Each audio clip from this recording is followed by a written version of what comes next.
Okay, so welcome back, and on this one we need to talk about pitch, quantize, pitch scaler, and then by semitone. If we go to the pitch section, we can find them right here, pitch quantize by semitone and pitch scaler. Now, on the previous one, we talked about this, and this, and this is like an extension of whatever we did on the previous section. Now, my idea initially was to create one section, one video for pretty much everything, but it was going to be way too long. Now on this one, we are going to be focusing on this, but mostly on the pitch scaler, on the pitch quantize, because it's super cool. Okay, so let's just begin. I'm going to go to an oscillator, and then I'm going to go to a sine wave, because it's just going to be just a little bit easier to hear. If I play a key, we get a sine wave. Cool, right. So the main idea that I want to do right now, I just maybe want to go to an LFO, and I want to disconnect the keyboard, which is whatever key I'm playing. So now we will always get the same pitch, and I'm going to bring an LFO. And I want the LFO to control whatever it's going on right here, and I'm going to go and connect it. And I'm just going to say, okay, I want you to move, or just want you to kind of make this sound, this oscillator sound by 12. I'm going to be controlling this LFO by 12 semitones. And then every time I play a key, this is just going to, it's just going to give us that sound. Now, of course, the LFO, it's telling the sine wave which frequencies should play. And then, of course, when I play a key, of course, the gate is opening and it's just, you know, we get that. Now, if I bring a display, we can clearly see what's going on right here. I'm going to bring in LFO, and the LFO, I'm just going to make this slower, and I'm going to use the sine wave in this case. Just going to, again, but it's going to be a little bit easier. So the sine wave, of course, goes up and down, is a little bit too fast. So when I play a key, it's just way too fast, right? So I'm going to go and make it slower. And of course, I'm just kind of building all of this just to show you how the pitch quantize and everything works. Now, I'm going to make it 1 bar. So it's going to be a little bit slower. When I play a key, let me make it this a little bit bigger. So now if I play a key, it's just going to go up and down in pitch. So behind the scenes, the LFO, it's telling which frequencies the sine wave should play, right? So we are not doing anything by semitones, we are talking about frequencies. And that's why it's kind of a sliding or gliding through all the different frequencies, and it goes up and down, This is about what happens by nature. And we are controlling this a little bit more because we are doing a little bit of the attenuation right here. If I go all the way up, it's just going to go to super high frequencies and then go back. That's why I'm just doing 12. Then we're going to talk about this a little bit more. Now, if I go slower, maybe I'm going to go to 5, and it's going to sweep all the way up and then sweep all the way down. And we can hear all the frequencies in between, right? Very simple. Now, why do we care about this, and why am I bringing this example? So, okay, so I'm going to talk about the pitch quantize. Now, the pitch quantize, what it can do, it can help us to kind of scale everything a little bit better to whatever key or whatever frequency we want. If I bring it right here and just connect it to this one, now the pitch quantize, it's just going to be connected. Let me just move this around. Now, the LFO is going through the pitch quantize, and then the pitch quantize is going to the oscillator. Now I'm going to turn this off, and I'm going to turn this off. So if you notice right here, we have kind of a keyboard representation. We have all the white keys right here at the bottom and all the white keys right here at the top. Now notice that the instruction right now kind of changed a little bit, right? We can see that it changed. Now, if I bring a value readout, we can easily see if I make it slower.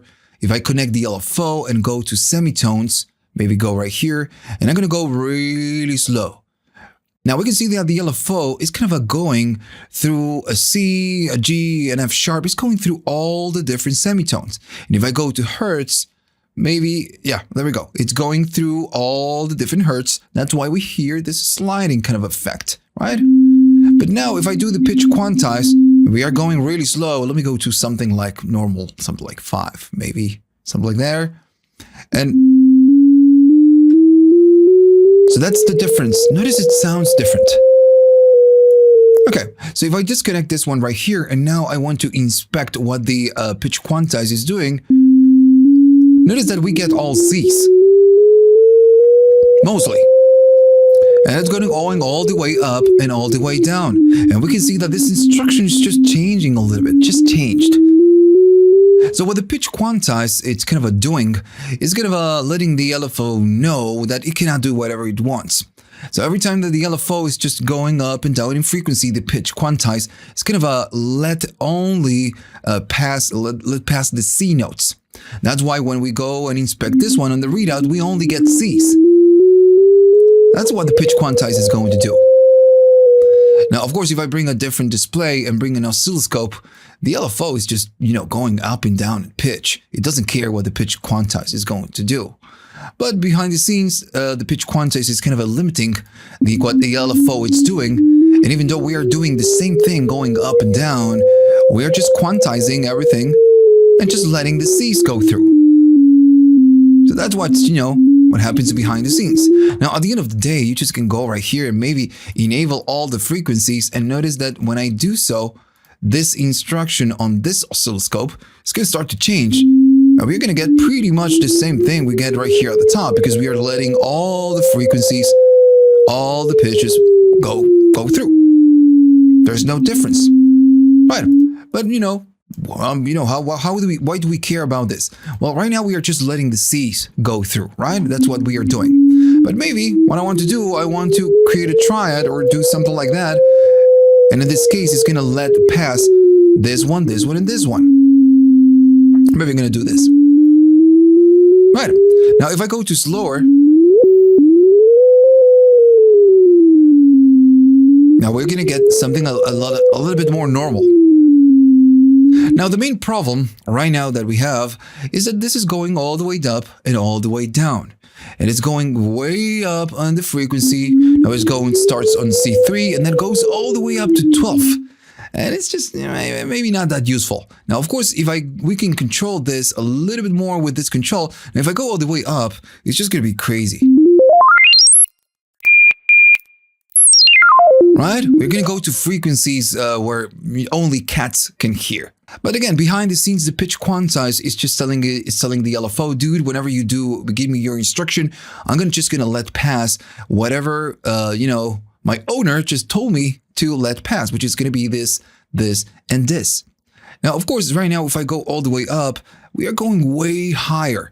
Now, that's why we get the pitch scaler. Now, this one has the ability to limit what the LFO can do. And if I go right there and notice that the LFO now looks very different, is not going all the way up and all the way down. So this one is scaling what the LFO instruction it's kind of doing, and it's limiting to this range, which is going to be between C3 and then C4. It's just one semitone up, just one octave. So now if we do the same thing, and notice I'm all the way up on this control, and we are doing a triad. If I do the same thing, we get kind of like an arpeggio. I'm doing 2 bar, I'm gonna go to 1 bar. So we're gonna go faster and we get an arpeggio. Of course, based on what the LFO is doing, and we are limiting what the LFO is doing, so we can just only move between this range, but we are only letting these ones pass. So this is what the pitch quantize and the pitch scaler will do. Now, of course, if we're going to go higher, maybe I can go and let pass 2 octaves, and I'm just going to go maybe to a C5, and now we are 24 semitones up. Right? It's pretty easy to understand. So this is what we can do in a nutshell with these controls. Now, of course, we can do a lot more, and we can really create really creative things. Now, we have a few options for the pitch quantize. Now, the pitch scaler is very simple. It's just going to kind of limit whatever incoming instruction is going to get, and it's going to limit between this range. But the pitch quantize can do a little bit more, and we also have a feature right here that we need to talk about.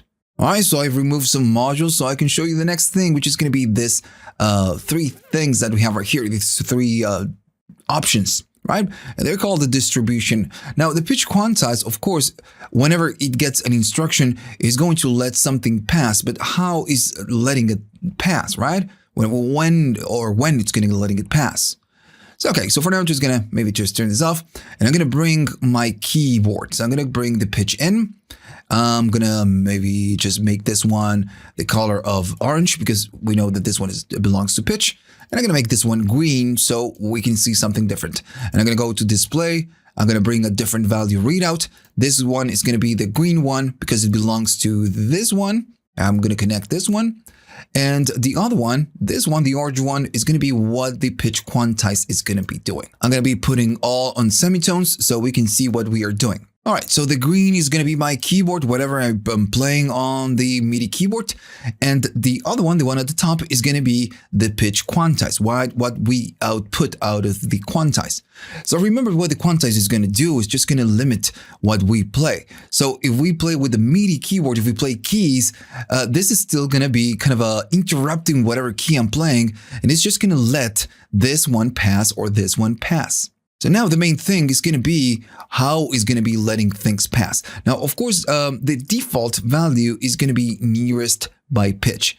Okay, so let's just, go with this in order there because it's just a little bit hard to understand or maybe to explain. It's just a little bit hard to explain. Now, remember, the green is my keyboard and the one at the top is going to be the quantize.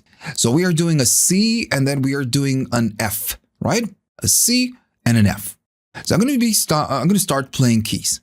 And for now, I have the mod wheel kind of enabled. Let me just disable it.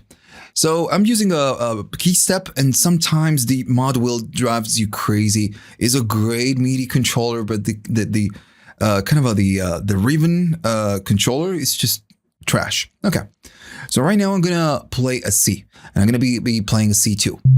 So if I do a C2, notice what we get a C2, and we are getting a C2 on both, right? And that's fine because we are telling the pitch quantize to let the C pass. So it's letting it pass and we are getting a C2. That's cool. Now if I go to the next one, which is going to be a C sharp, notice this one is a C sharp. This is what I'm pressing on my keyboard. Remember, green is my MIDI keyboard. So when you press a C sharp, it doesn't matter. The pitch quantize is saying, dude, I don't have this instruction right here, so I'm going to be playing the C. Okay, so that's fine. So what happens if we go to the next one? Now I'm going to go to a D. So the D, of course, it's my keyboard. I'm playing a D. So the pitch quantize is saying, nope, I'm only playing a C. And it's doing a C. All right. So I'm going to be going to a D sharp right now. I'm going to go to a D sharp. And now the instruction is just going to change. Even though I'm playing a D sharp, now it's going and moving to the next key, which is going to be the one allowed key, which is F.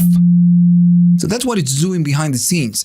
If I play a key that falls between, falls on this instruction, it's just going to let it pass. And if I press a different key that doesn't belong to this instruction, it's going to play whatever note, whatever key it's near to the one that is allowed. So if I'm doing a C sharp, it's just near to this one. I'm playing this, it's near to this.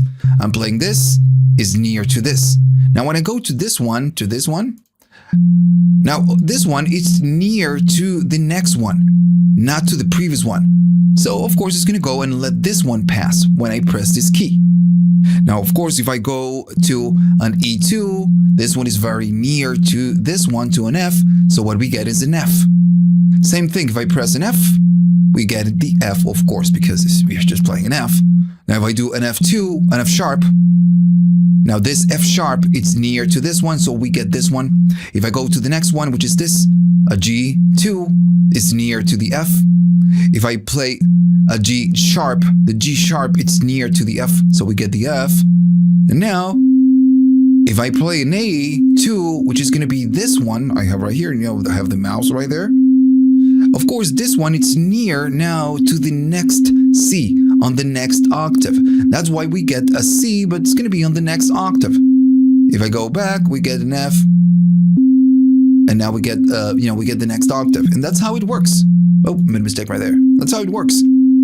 And this is, of course, it's going to be the nearest. We're going to play a pitch, and if that pitch doesn't belong, that key doesn't belong to whatever instruction, it's just going to go and play whatever is near to that key. And I'm going very slow and obvious in this one because I need you to understand how this works, because the other ones are just going to be a little bit different. Now let's go to the first one. The first one is going to be the uniform. I was going to say unicorn, but it's uniform. Right, so I'm going to start over doing the same thing so we can evaluate and, understand the differences between these three modes.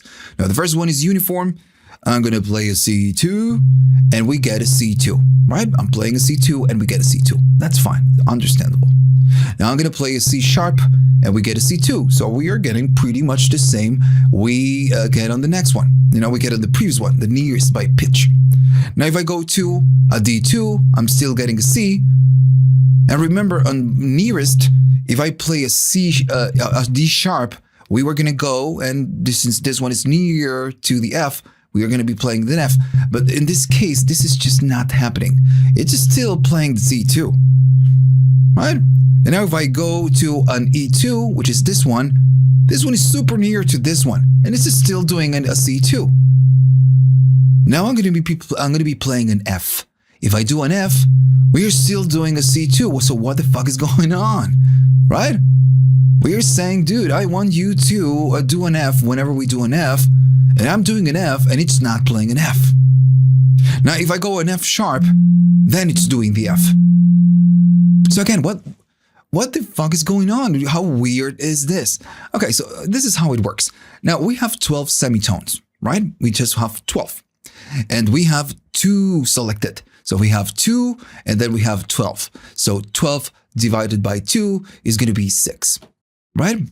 So we have 1, 2, 3, 4, 5, and then 6. So whenever we go right here, this one, it's going to be 1 again because we are dividing by 2. We have 2 and we have 12. This one is going to be 6. 1, 2, 3, 4, 5, 6. This one is going to be the number 1. So whenever I play a key that belongs to the next kind of a division, then it's going to go and play whatever is next. I know it just sounds fucking weird, but it's just the way it works. Right? We're gonna go there. Next one, next one, next one, next one. I play an F, it doesn't work. And then only when I go to an F sharp 2, then it's kind of working. Now, of course, if I keep going up, go to a G is going to be an F, going to be a G, going to be just like that, an A sharp, then a B, and now the next one is going to be a C. Now, of course, on that one, it's going to go and play the next C3. We do C2, and if I play a C3, we are getting a C3. So again, this is how kind of it works. It's a little bit weird, and it makes complete sense, of course. Now, of course, if I maybe go right here to this one, I know that when I play this one, it's going to be playing an F sharp. So if I go C, C2, and let me just disable the mouse wheel. I always say mouse wheel. I don't know why I do that. So it's going to be C2, right? We know we get C2, C sharp, then we get D, D sharp, then E2, and at this point it's going to be an F, which is this point. So now if I play an F sharp, which is this one, we should be getting an F sharp, right? Because this one is the second division, and we do get an F sharp. And just to make it more obvious, if I go here and just disable this one, now we have this one and we have this one. So we're going to go all the way up, and it doesn't matter what we do. So I'm going to go here, I'm going to go here, I'm going to go to D, I'm going to go to D sharp, I'm going to go to E, and then I'm going to go to F. And then when I go to F sharp, it's playing the B2. Now, of course, as you add more things, the division is going to be changing. Right? And again, if you add more notes, let me just do something a bit more musical. Notice I'm going by semitone up, and the division is of course going to change. And I choose to call it division. I don't know if they call it the division. But again, that's how it works. It's just a little bit weird, but it's, it's cool. It could be useful. Now, of course, the normal one, the default one, is the most understandable. It's just kind of rearranging everything to the nearest pitch. All right, so the next one is going to be the nearest, but it's going to be by octave. So this one works like the by pitch, but it works in a different way. And I'm going to go to the example same example we did with the by pitch, just to understand, because it's just going to be the same. Okay, so I'm going to start over and do the same thing. I'm going to go to a C2, and we do C2, and we get a C2. And this one is allowed, so we get it. I'm going to go to the C sharp, we still get a C. I'm going to go to a D, we still get a C. I'm going to go to a D sharp, and now this one, notice that it's jumping to the F2. And I'm playing a D sharp, and it's going to be this one, of course. Right now, so far, this mode is working like by pitch. It's just working the exact same way. Notice if I kind of start change them, they still work the same. Now let's just keep going. I'm gonna go to an E. We still get an F because this one is super near to this one. And I play an F. We still get an F. And I'm gonna go to an F sharp 2. And we get, of course, there's an F sharp 2. This one is closer to this one. I'm gonna play a G. This one is closer. I'm gonna play a G sharp 2, which is this one. It's closer to this one. We still get an F. Now I'm gonna go to an A. And notice what's going on. So we do get the same. It's just going to the next one because this one, the A, is closer to the C. But now this, when we play an A, it's not going to C3. On the by pitch, it's going to the next octave because this one is closer to the next octave that lives right here. But on the by octave, it's just not going. It's going back to the C2 because it works within this octave. Now, if I keep going up and I go to an A2, which is this one, and then I go to a B, we still get a lower C. Now, whenever I play the C3, which is the next octave on C, then and only then it's just going and letting the C3 go through. So now it works a little bit different because it just kind of keeps the range of your octave until you move and play something on the next octave, which, it's fine. It makes sense. It makes a little bit more sense than the uniform or unicorn, but, it's cool.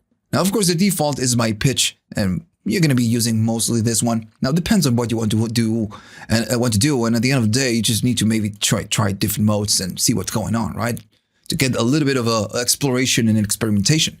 Now, of course, it always depends on what you have. If I do something like this, I'm kind of breaking this rule if I go to by octave again. So we are kind of breaking the rule because now we have a new note that it's super close to the next one. So if I keep going up, C sharp, then D sharp, we go here, then go an E, and then we go to an F. Now we get an F. Now I'm going to go to F sharp. I'm going to here. I'm going to here, and now we are doing a B. We are not going back to a C. Because of course, that's kind of the next one. And if I keep going up to an A sharp, is this one. I'm going to play a B. And of course, the next one is going to be a C. So then we go to a C3. Always depends on what you're doing, right? So the pitch quantize has a different mode, which is going to be kind of let me just remove this and move this maybe all the way here or maybe all the way up. So this one has a different mode. And it's this one. And I'm going to bring the same LFO example that we have before so you can see how this works. I'm going to keep it right there. I'm going to make it a var so we can make it really slow. And I'm going to use a sine wave and I'm going to be connecting right here. So notice what's going on. This is what's going on. So of course we go up and down, we know the sine wave, and if we open and close, this is what we get at the end. Right? But notice this is connected and it's moving and pitch quantized. It's just listening what the LFO it's doing. Let me just go really slow so we can really see. Okay, so notice it's going up and down and I'm not playing anything. I'm not pressing any key. So this is doing whatever the instruction, the LFO it's instructing. Going up and down, going through all the different kind of semitones, in this case, all the frequencies. So right now, the pitch quantize is just not doing anything. It is just not doing anything. Nothing at all. So, what's the trick with this mode? Now, this mode is really cool. Now, the LFO, and I'm going to maybe go right here to something a bit more faster. Maybe something like that. Okay, so the LFO, it's going up and down, and we know this. Now, if I play an A, now the pitch quantize is just listening, and maybe let me bring the scalar, the same thing we did before, just going to be a better example. Okay, so now we know that we are limiting the notes between maybe 0 and then 24 semitones up, right? I'm going to be playing a C, and I'm playing a C note. And notice what is going on. It's just a little bit different. Right now, it's just going through all, but when I play a key, it's just doing Cs, and I'm playing a C3, a C2, I'm sorry. So the pitch quantize, it's listening to my keyboard. That's why you have the keyboard icon right here. So whenever this is enabled and you play a key, it's going to be listening to whatever key you're playing. and it's going to be let that one pass. I'm playing a C2. So if I play a C3, still going to be it's going to be letting the C notes pass. But what happens if I make a triad? If I play more keys? And that's, the whole purpose of this mode. If I make a triad, something like a minor, let me move the mouse a little bit. Let me just do a triad. Now what I'm doing, I'm holding this key, and this key. I'm doing a minor triad. So the pitch quantize, of course, is listening to the keyboard and what I'm doing, what I'm pressing. So on the fly, it's just changing the instruction of what should be played. And it's 1, 3, and 5. If I make it a seventh, a minor seventh, now the instruction is going to change. It's going to be a 1, 3, 5, 7. And of course, this is just listening to whatever I'm playing on the keyboard, on the MIDI keyboard. If I start removing keys, it's going to be 1, 2, 5, 1, 3, 5. And if I just leave 1, 3, it's just going to be 1, 3. And this could be very cool because maybe you're doing something and you want the pitch quantize to control whatever it is that you're doing. And, you can go and just change things on the fly with whatever chord that you're playing. Right? So super cool. This is just a little bit different than this one. This one, you statically kind of decide what should be played, but on this mode, you do it on the fly while you're playing the keyboard. That's the main difference.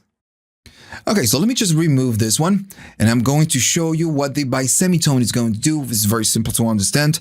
I'm going to leave the LFO. We are using the pitch scaler, and if I play a key, it's just doing that, right?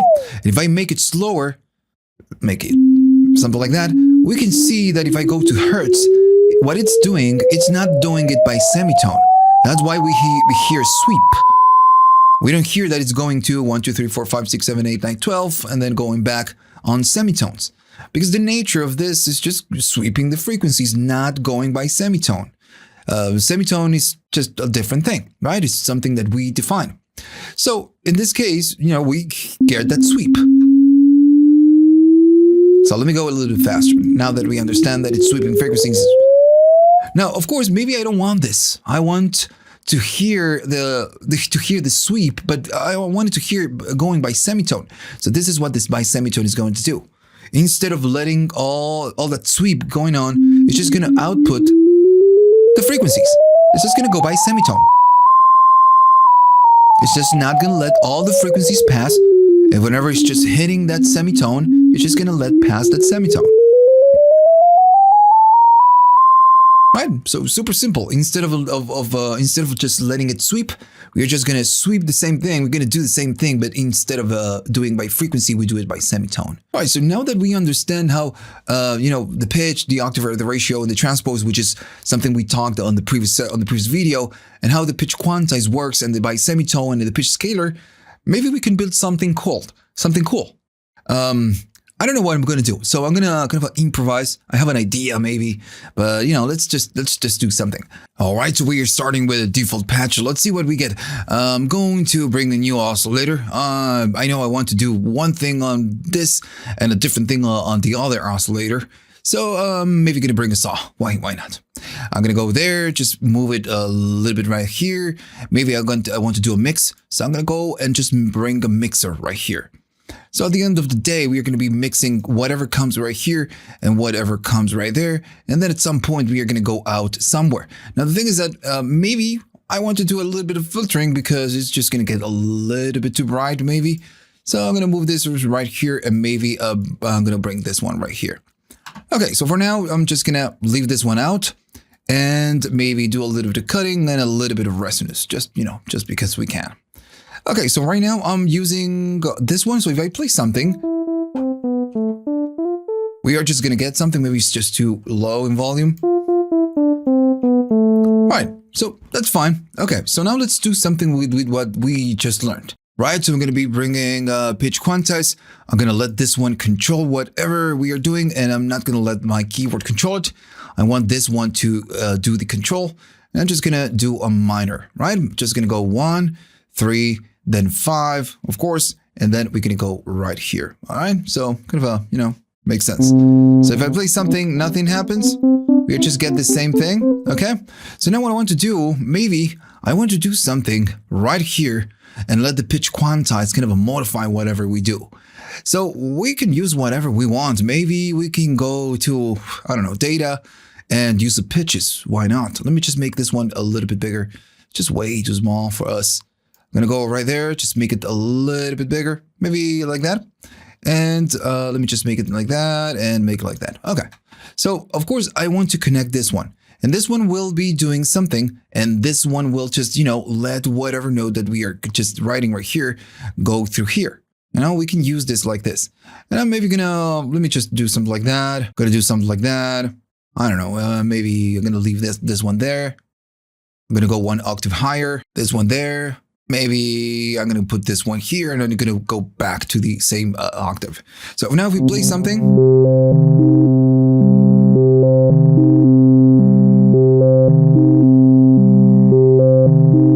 All right, so,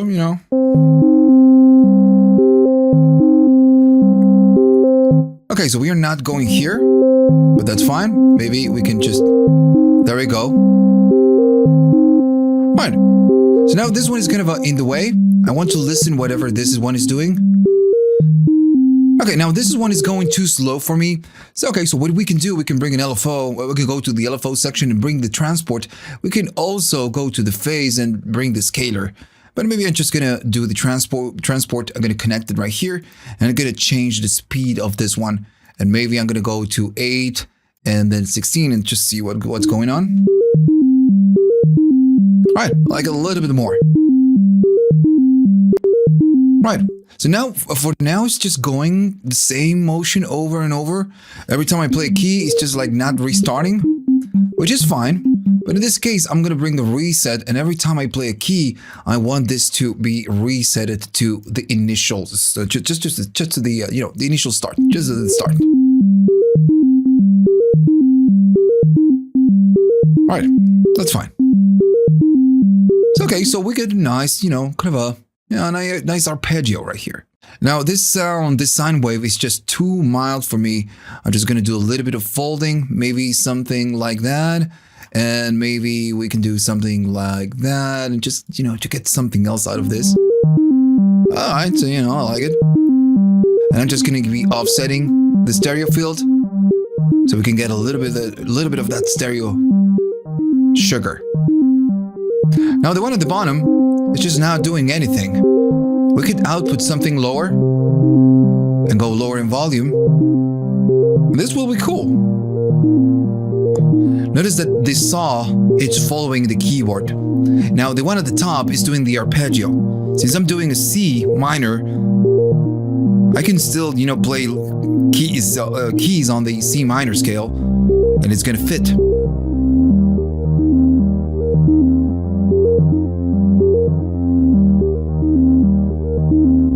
Alright, so that's kind of sounds cool, but I want to do something else with this one. I want to do something a little bit, I don't want to say challenging, but something a little bit different. So let's go to the LFO. I'm going to bring an LFO, and maybe we want to bring the pitch. I'm going to bring the scalar, just like we did before. I'm going to connect this. And the LFO is just going to go up and down, but I want to control how much and, how much up and how much down. And maybe we can start from a different, and I didn't show you this, we can start from a different pitch. Instead of starting from C3, we can start from C4, right? We can do that. And on this one, I'm going to go 2 up. I'm going to go to C6. All right, so let me just go to C6. Maybe I just passed it.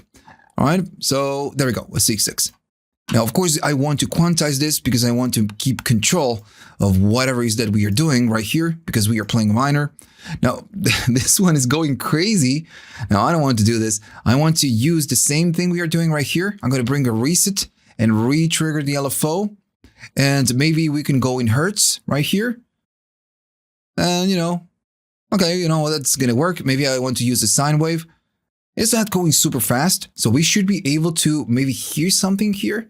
Right here, and I'm going to let this control, and let's see what we get. I'm going to solo this one. Alright, that's cool. I'm going to be following the same thing we are doing on the top, in this case. And the other one is going a little bit slower, and this one is going a little bit faster, because of course the LFO is just different.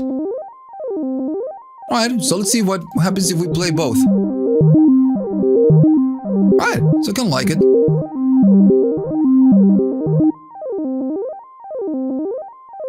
Alright, that's fine. Now, remember that we can still use all of these modules. Maybe I can bring maybe an octaver right here and just say I want to go here and then go to here. And now we're going to be changing whatever it is that we are doing. And it is just much different. Or maybe I can go lower. Alright. Now this one sounds too mild for me. I'm going to do a little bit of sync. And I'm going to, of course, maybe do a little bit of stereo. Maybe I'm going to go really wild. Alright, so now we get something wider.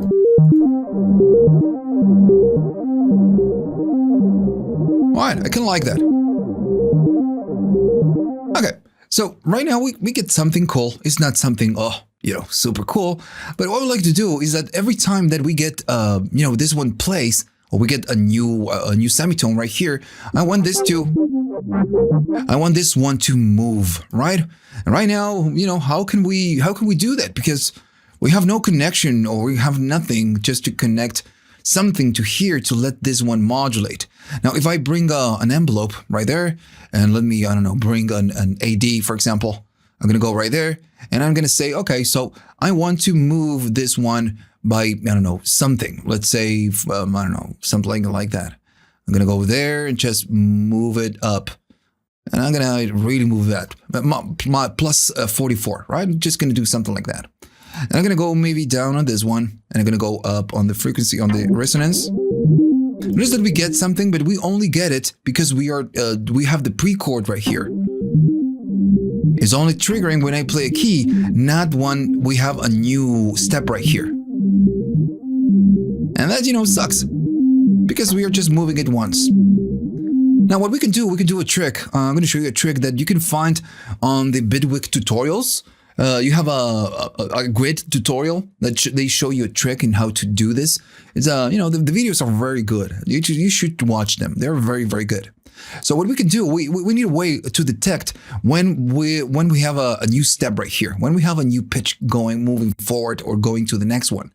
And every time we do, we're going to be re-triggering the envelope, and this one is going to be re-triggering on each note. That's the idea. So I'm going to go maybe right here to delay. And what we can do, we can bring a delay and just maybe going to put it right there. So I'm going to go to the logic one, and let me find it first. We need this one. We just need this one, the not equal. So at the end of the day, what you can do, you can listen to one thing, and then you can listen to the delay same thing. And if they are different, this one is going to return true. And all of this is just, again, if you're a software developer, this all of this is just going to make sense. Because when you're feeding something to this, and for now I'm just going to go right here and go to the delay. Whatever comes out right here, we are feeding it to the delay. And I'm going to do something like maybe not that, something a bit shorter, something like that is going to be working. So now, of course, this module will receive whatever pitch we are doing, and then it's going to receive the delayed one. So of course, whenever we go to the next one, and we are just comparing the one we have now and the one we will have on 1.77 milliseconds, they're going to be different. Because of course we are delaying. So when it reaches right here, maybe we are in C, but on this one, when we go right here, maybe we are on the next one. So this one will just start returning true, and it will just start triggering. So let me see if I can get it to the right sweet spot. So notice I'm going up. I keep going up, and now it's just grabbing it. Notice that this is kind of a blinking, and it's because it's kind of detecting the difference between the first one and the second one. And what there's, of course, we have a difference. It's just triggering. So now what we can do, if we wanted to, I can go right here, and this one is going to get triggered. Notice how it's triggering. And we can see that this is triggering on the change on each note. All right, if I play something, and now we got that trick. Nice.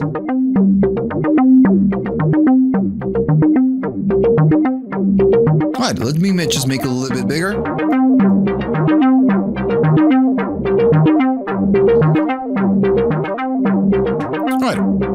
do the same trick for this one.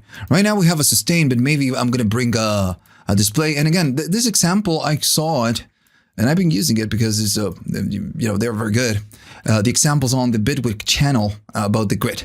So of course, right now, what we are doing, we are trying to trigger something when we play a key. And since I'm using a trigger, this is triggering only once. So what I want to do pretty much the same thing, but I want to be able to use an AD and just hold it. If I use an envelope, just an ADSR, this one has a sustain, and we are listening to the pre-chord. So if I play something, of course, this has a sustain stage, and it's just letting it pass. And again, it makes sense. But if I bring something that has no sustain, it only knows how to trigger, but it has no idea how to sustain it. So I want this to do the same thing we are doing right here when we hold the key. Now, of course, we could do something like this. But if I do something like this, I'm not playing a key right now. I'm not playing anything. My hands are just, free. So this is just telling, all right, so on each change of pitch, I want you to re-trigger. If I disable this, still the same thing. Well, I don't want this behavior. It's just a little bit too annoying because I cannot stop it. I just cannot stop it.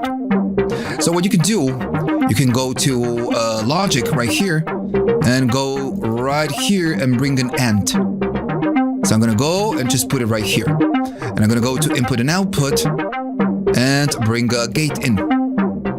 So the AND, and let me just go and just put a stop to this because it's just too much. I'm going to bring a toggle, and this one is just going to kill the sound for now. So I can, hear my voice at least. So this one, of course, is triggering. Now, what the AND is just going to be a logical operator. So if I say if this one is true, right? Whenever we are re-triggering, we know that it's re-triggering because we see it right here on the envelope. So this is the first one. And this one, it's true when both are true at the same time, then we are going to be doing this. It's going to be opening and doing whatever it is that we want to do to the envelope. So when I play and sustain a note, notice I'm playing a note right now, it is sustaining. So this one is true. And this one, when this one is true as well, is going to start re-triggering the AD. So we get the same behavior right here. Now I'm going to be toggling this so we can get it. And now we get something cool. And it's only happening when I play a key. Right. Super fine. Now, what I want to do, maybe I'm going to bring an LFO and just going to bring an LFO right here at the bottom. And maybe what I want to do a little bit of modulation in this one because right now it's just super low and I kind of like this, but maybe I want to move this around just a little bit. I'm going to go maybe to a saw and maybe go to something not so fast, maybe a bar. A bar is fine.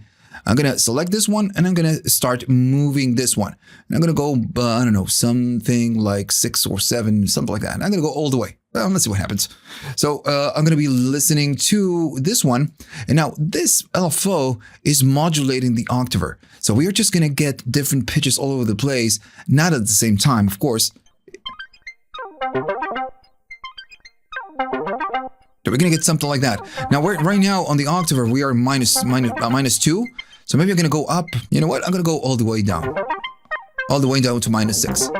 Oh, I like that one a little bit more. All right. I kind of like that.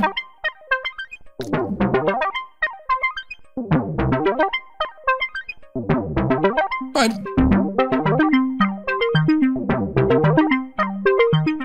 I can make this one a little bit wider. That's fine. Right. So, it sounds cool. Now let's bring a delay. And I'm going to go right there and just bring a delay. Maybe we don't need a delay, but, I'm just going to bring it. And then I'm going to do a reverb because we can. Oh, what happened there? I'm going to bring a reverb and just go right here and just drop a reverb. Let's see if we get something a little bit better. I kind of like it, Sounds like a cool patch. Now, right now, we are pressing, maybe let me go lower on the reverb and lower on the mix. And notice I'm not changing this. I'm just leaving this default. I'm going to leave this one to you.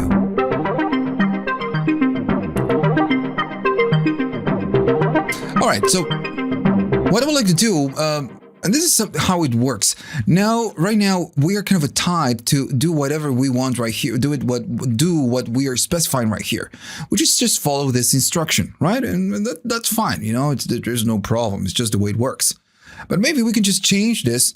And right now, of course, if we don't play, nothing is going to be. It's not going to do anything. But if I'm just going to go and just make a chord.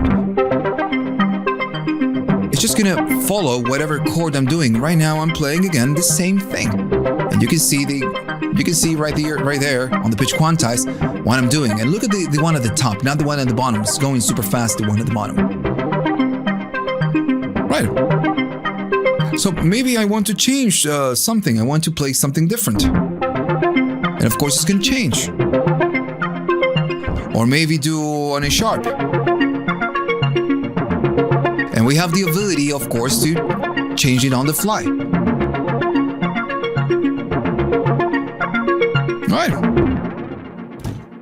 Right, so I don't know, what else do you want? I believe it sounds cool. You know, I was kind of flipping a coin and see what we can get right here. And I believe this patch, I kind of like it, you know? If I do one key, we do 2 keys. Maybe I'm going to do minor. And maybe I'm going to go to 1 octave up.